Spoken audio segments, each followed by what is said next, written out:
오늘 우리가 읽은 말씀은 하나님께서 예레미야를 통해 바벨론 포로로 끌려간 이스라엘 백성들을 향하여 주신 말씀을 보여줍니다.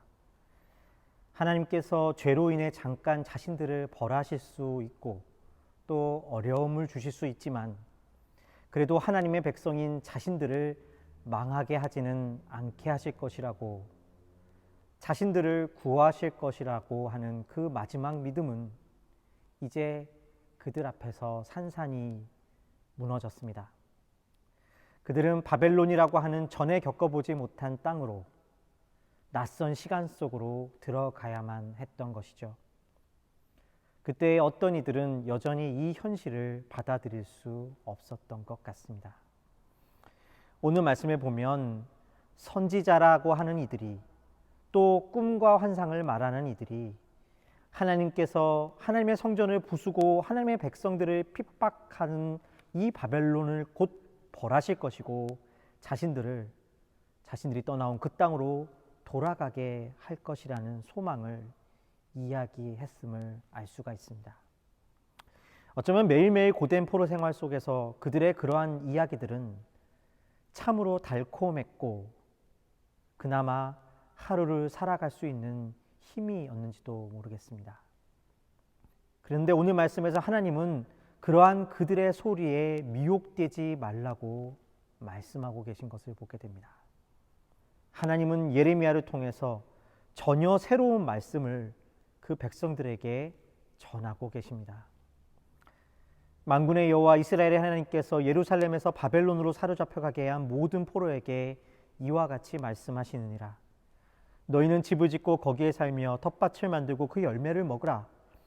아내를 맞이하여 자녀를 낳으며 너희 아들이 아내를 맞이하며 너희 딸이 남편을 맞아 그들로 자녀를 낳게 하여 너희가 거기에서 번성하고 줄어들지 아니하게 하라. 하나님은 금방 돌아오게 될 것이라는 그들의 소리를 듣지 말고 끌려간 그곳에서 일상을 살 것을 명령하고 계십니다. 그곳에서 집을 짓고 텃밭을 만들고 열매를 맺으며 결혼도 하고 아이를 낳으라는 것입니다. 이 예레미야 선지자를 통해 들려진 말씀을 들은 이스라엘 백성들은 아마 이렇게 생각하게 되었을지도 모릅니다. 무슨 이야기입니까? 아니 여기서 살으라니요. 이제 곧 하나님께서 우리를 이 땅에서 떠나게 해주시고 다시 우리가 떠나온 땅으로 돌아가게 해주실 것인데 무슨 믿음 없는 말씀입니까? 도리어 예레미야의 이 말씀이 아니라 자칭 선지자라고 하는 그 꿈꾸는 자들의 이야기들이 더 하나님의 말씀에 가깝다고 여겼을지도 모르겠습니다. 애초에 노예로 있던 그들을 불러내셔서 그 땅에 심으신 분이 하나님 아니십니까? 그런데 이제 다시 그들을 바벨론의 노예로 넘기셔서 살게 하신다는 것이 하나님이 그 백성을 부르신 것으로 시작한 하나님의 계획과 구원이 모두 실패했다는 뜻이 되는 것입니까? 우리를 향한 하나님의 약속은 실패한 것입니까? 반문하게 되었을지도 모릅니다. 물론 하나님은 오늘 예레미야를 통해서도 이스라엘을 반드시 그들이 떠나온 그 땅으로 돌아오게 하실 것이라는 약속을 주고 계십니다. 하나님의 약속은 결코 실패하지도 변하지도 않을 것입니다. 그런데 오늘 말씀에 전제가 하나 있음을 보게 됩니다. 그것은 너희 세대에는 그 일이 이루어지지 않을 것이다 라는 말씀입니다. 너희를 하나님께서 돌아오게 하실 것이다. 그러나 너희는 그것을 보지 못할 것이다 라는 말씀입니다. 얼마나 절망적인 말씀입니까? 정말 그러한 회복이 지금 노예의 고달픈 삶을 살고 있는 이 이스라엘 백성들에게 위로가 될 수 있었을까요? 그런데 하나님은 그 다음에 더욱더 이해할 수 없는 말씀을 해나가고 계신 것을 보게 됩니다. 예레미야서 29장 11절의 말씀입니다. 여호와의 말씀이니라. 너희를 향한 나의 생각을 내가 아나니 평안이요 재앙이 아니니라. 너희에게 미래와 희망을 주는 것이니라. 하나님은 우리에게 재앙이 아니라 미래와 희망을 주신다고 말씀하십니다. 이상하지 않으십니까? 우리가 지금 돌아가지 못한다면서요. 우리는 지금 여기서 결국 이 고달픈 인생을 살다가 이 땅에서 죽어야 한다고 말하고 계시지 않으셨습니까? 그러면서 우리를 향한 하나님의 생각이 평안이라니요, 미래라니요, 희망이라니요. 예레미야의 이 말씀을 들으면서 사람들은 욕을 했었을지도 모릅니다. 그러나 하나님은 이것이야말로 재앙이 아니라 희망이라고 말씀하십니다. 어째서일까요? 우리가 코로나 사태를 맞으면서 우리의 일상이 많이도 부서졌습니다. 너무나 갑작스러운 변화 앞에서 망연자실하고 계신 분들이 많은 것을 보게 됩니다. 우리가 자녀들을 기르는 것, 그리고 아이들이 자라나는 것, 우리의 일, 우리의 관계, 우리의 삶 전반에 걸쳐 순식간에 많은 변화가 찾아왔습니다. 그러나 많은 분들이 지금보다 미래를 더 걱정을 하고 계신 것을 보게 됩니다. 코로나 사태가 장기화될 것이기 때문만이 아니라 어느 정도 코로나 사태가 일단락된다 하더라도 이전의 일상으로 돌아간다는 것은 어려울 것이기 때문입니다. 그 속에서 하나님은 우리를 회복시켜 주시고 혹은 더 풍성하게 해주실 것이라는 말씀은 얼마나 달콤한지 모르겠습니다. 물론 하나님은 우리를 더욱 풍성하게 해주실 것이고 회복시켜 주실 하나님이십니다. 그러나 그 풍성함이라는 것이 정말 우리의 미래의 희망과 소망이 되는 것일까요? 우리가 코로나 사태를 겪기 전에 누리던 일상 가운데서 우리는 정말 풍성했다라고 말할 수 있습니까? 그때는 정말 만족하고 모든 것이 행복했다라고 말했습니까? 하나님께서 우리에게 진정한 회복과 소망을 주신다고 했을 때 그저 우리의 일상으로 돌아가는 것에 그것이 있다면 우리는 또다시 실망하고 말 것이라는 의미입니다. 하나님은 다음 구절에서 우리에게 주실 진정한 미래와 소망을 이렇게 말씀하고 계십니다. 여호와의 말씀이니라. 너희를 향한 나의 생각을 내가 아나니 평안이요 재앙이 아니니라. 너희에게 미래와 희망을 주는 것이니라. 너희가 내게 부르짖으며 내게 와서 기도하면 내가 너희들의 기도를 들을 것이요 너희가 온 마음으로 나를 구하면 나를 찾을 것이요 나를 만나리라. 하나님에게 부르짖는 것이 하나님을 온 마음으로 구하며 찾는 것이, 그래서 하나님을 만나는 것이 바로 평안이며 미래이며 희망이라는 것입니다.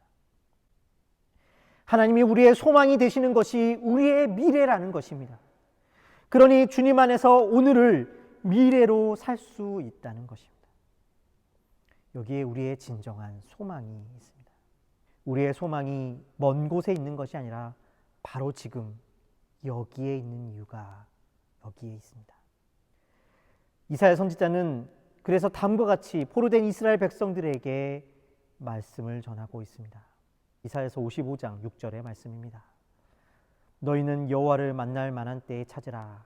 가까이 계실 때에 그를 부르라. 주님이 먼 곳에 계신 것이 아니라 바로 이곳, 그리고 지금 바벨론의 일상을 살아가는 우리에게 함께 하신다는 것입니다. 이 하나님을 만나는 것이 우리의 마르지 않는 소망이며 바로 이 순간이 우리가 하나님을 만날 수 있는 기회인 것입니다. 그래서 하나님께서 당신의 백성들에게 주시는 소망은 물리적인 출애굽 자체가 아닙니다. 주님께서 우리에게 주시는 참된 소망은 바로 주님이 우리의 소망이 되시는 것입니다. 주님은 바벨론으로 끌려가게 되기 전에 경험해 보지 못한 새로운 일상으로 그들을 끌어내심을 통해 지금 영적인 출애굽을 행하고 계신 것입니다. 하나님은 우리를 하나님이 소망하시는 그 미래로 인도하시는 영적인 출애굽을 행하시는 하나님이신 것입니다.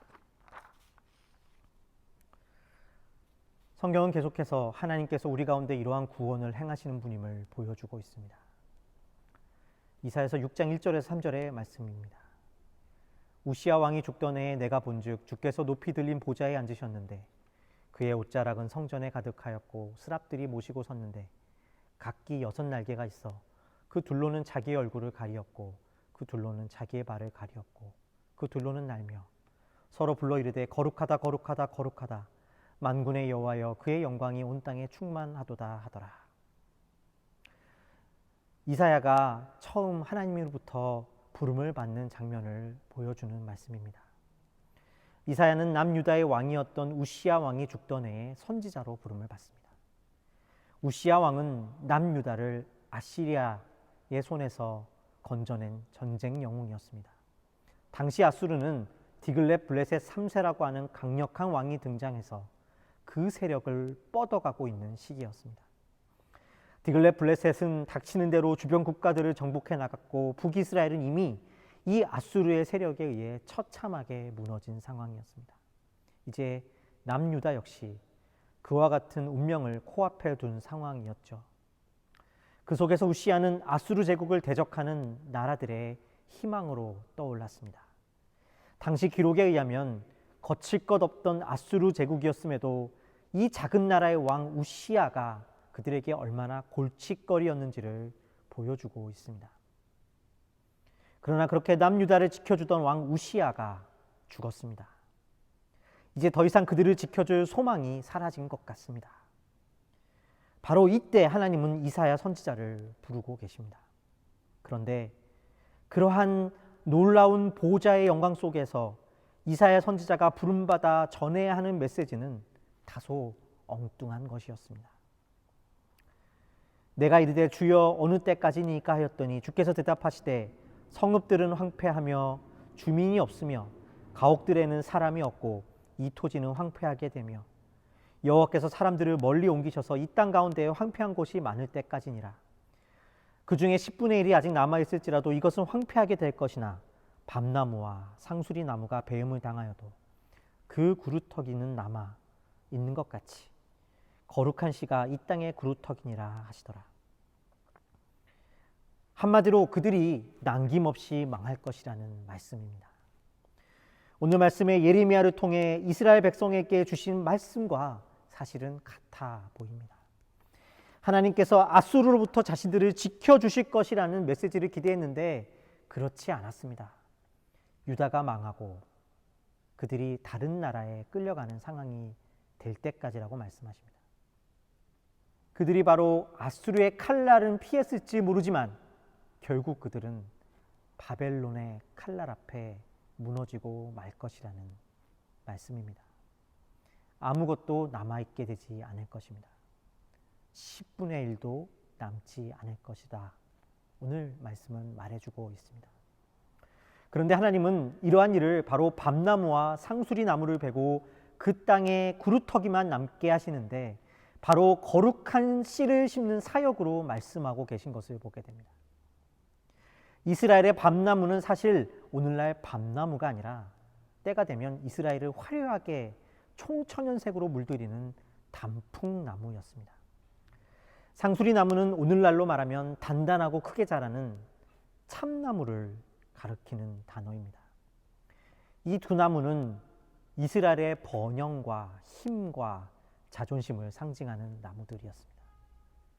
그런데 그 모든 것들이 배임을 당하고 하나님께서 새로운 씨앗을 심으신다는 것입니다.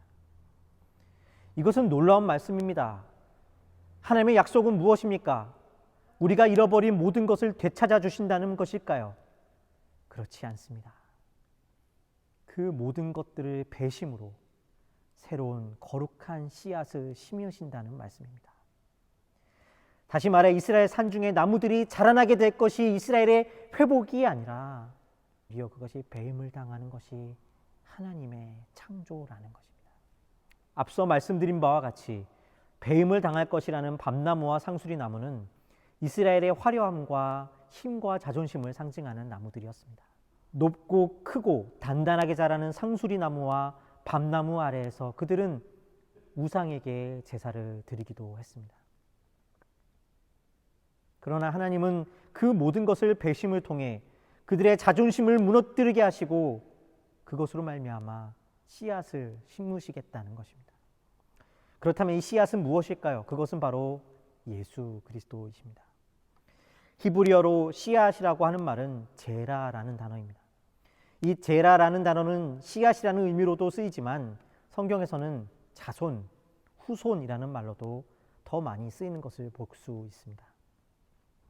역대상 17장 11절의 말씀에 내 생명의 연한이 차서 내가 조상들에게로 돌아가면 내가 내 뒤에 내 씨 곧 내 아들 중 하나를 세우고 그 나라를 견고하게 하리니 라고 말씀하십니다. 이 말씀에 보면 바로 그 아들이라는 단어와 씨라고 하는 단어가 하나의 의미로 쓰이고 있다는 것을 보게 되는 것이죠. 근데 이사야서의 말씀에서 여기 배임을 당하는 상수리 밤나무 나무들은 복수로 쓰여 있는 반면 그 나무들이 베이고 남은 구루터기 곧 거룩한 씨앗은 단수로 씌어져 있다는 사실을 확인할 수가 있습니다. 복수의 나무들이 베이고 단수로 쓰인 거룩한 씨앗 곧 자손이 남게 될 것이라는 것입니다. 그 씨앗이 바로 예수 그리스도이십니다. 그 거룩한 씨앗이 바로 예수 그리스도이십니다. 바로 오늘 우리가 본 본문 말씀에서 예레미야 선지자를 통해 주신 말씀 그대로 다시 이스라엘 산지가 나무로 덮이는 회복이 아니라 우리가 그동안 우리의 힘이요 우리의 자존심이라고 여겨왔던 그 모든 것을 베어버리시고 예수 그리스도가 구루터기가 되게 하는 삶이 바로 하나님이 우리에게 주시는 소망의 삶이라는 것입니다. 우리의 자존심을 지켜준다 믿었던 우리의 일상의 것들, 그러나 사실 아무것도 우리 삶에 만들어낼 수 없고 지킬 수 없는 것들을 하나님께서 거두시고 영원한 안식과 소망되어 주신 예수 그리스도로 삶을 살게 하신다는 약속입니다. 우리의 잃어버린 것들이 아니라 우리를 사랑해 주시고 우리의 모든 만족이 되어 주실 수 있는 예수 그리스도가 우리의 소망이 되시는 더 풍성한 영적 출애굽을 행하고 계시는 분이시라는 것입니다. 그러니 더 이상 남을 이기는 삶이 우리의 소망이 될 수 없습니다. 그러니 내가 잃어버린 것들을 찾는 것만이 소망이 될 수 없습니다.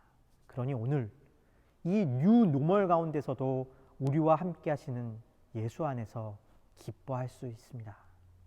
그러니 없는 것들 가운데서도 내게 주어진 것들, 그것을 나눌 수 있는 힘이 됩니다. 사랑하는 비전 성도 여러분, 이제 새로운 일상, 뉴 노멀의 일상이 조금씩 시작되어집니다. 우리의 이민생활, 학업, 직장, 비즈니스, 자녀 교육, 가정, 그리고 교회의 소망은 어떻게 변화하고 있습니까? 우리와 함께 하시는 하나님은 우리의 소망을 어떻게 변화시키고 계십니까? 사도 바울은 그리스도 안에서 부끄럽지 않고 변하지 않는 소망을 만들어내신 하나님을 찬양하며 다음과 같이 고백합니다. 로마서 5장 3절에서 4절의 말씀입니다. 다만 이뿐 아니라 우리가 환난 중에도 즐거워하나니 이는 환난은 인내를, 인내는 연단을, 연단은 소망을 이루는 줄 알미로다. 우리의 구루터기 되시고 소망 되시는 예수로 인해 오늘 우리의 삶도 우리 가운데 약속된 미래의 충만함으로 살아가시는 축복이 저와 여러분의 삶 가운데 더 부어지기를 주님의 이름으로 축원드립니다. 함께 기도하시겠습니다. 고맙고 감사하신 아버지 하나님, 우리의 참 소망이 되어주신 예수 그리스도를 보게 하여 주셔서 감사합니다. 주님, 우리의 소망이 꺾이지 않을 수 있는 것은 바로 예수 그리스도 안에서 우리에게 주어진 소망이 우리를 부끄럽지 않게 할 것이기 때문입니다. 주님, 하나님께서 우리를 사랑하여 주시는 것에 우리의 소망을 시작하게 하여 주시옵소서. 내가 만들어낸 것들이 아니라 나의 자존심이 아니라 예수가 우리의 소망이 되게 하여 주시옵소서. 지금도 그 일을 이루고 계신 주님을 찬양하며 우리 주 예수 그리스도 이름으로 기도하였습니다. 아멘.